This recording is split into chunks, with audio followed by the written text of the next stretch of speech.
Hello കൂട്ടുകാരെ, ഞാനിന്ന് നിങ്ങൾക്കൊരു കഥ പറഞ്ഞു തരട്ടെ. ഇതാണ് നമ്മളുടെ മിച്ചുത്തവള.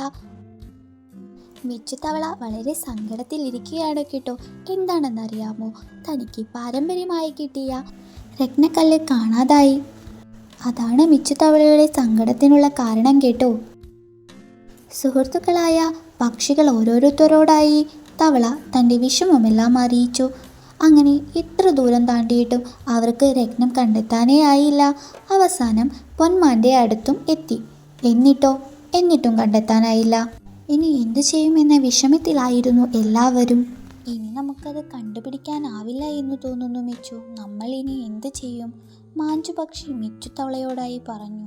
ഇത്രയൊക്കെ അന്വേഷിച്ചിട്ടും കിട്ടാത്ത രത്നം ഇനി എങ്ങനെ കിട്ടും എന്ന വിഷമത്തിലായിരുന്നു മിച്ചുത്തവള. അപ്പോഴാണ് വിഷമിച്ചിരുന്ന മിച്ചുവിനടുത്തേക്ക് ചപ്പിലക്കിളി പറന്നെത്തിയത്.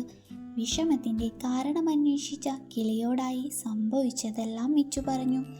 കാര്യങ്ങളൊക്കെ കേട്ട ബുദ്ധിമാനായ ചപ്പിലക്കിളിക്ക് അതാരാണ് കട്ടതെന്ന് മനസ്സിലായി. അവിടേക്ക് പോകാനുള്ള ഉപായവും പറഞ്ഞു കൊടുത്തു. ചപ്പിലക്കിളി പറഞ്ഞ നിർദ്ദേശപ്രകാരം മാഞ്ചുവും മിച്ചുവും കൂടി യാത്രയ്ക്കൊരുങ്ങി. അപ്പോഴാണ് ചപ്പിലക്കിളി ഞാനും കൂടി നിങ്ങൾക്കൊപ്പം വരാമെന്ന് മിച്ചുവിനോടായി പറഞ്ഞത്. ഇതു കേട്ട മിച്ചു സന്തോഷത്തോടെ തലയാട്ടി. കുറേ ദൂരം യാത്ര ചെയ്ത് അവർ അവസാനം രത്നത്തിനടുത്തെത്തി. തനിക്ക് പാരമ്പര്യമായി കിട്ടിയ അമൂല്യ വസ്തുവാണ് ആ രത്നമെന്നും അതേപറ്റിയുള്ള സവിശേഷതകളും ചപ്പിലക്കിളിയോടായി മിച്ചു പറഞ്ഞു. കൂട്ടത്തിൽ നന്ദിയും പ്രകടിപ്പിച്ചു.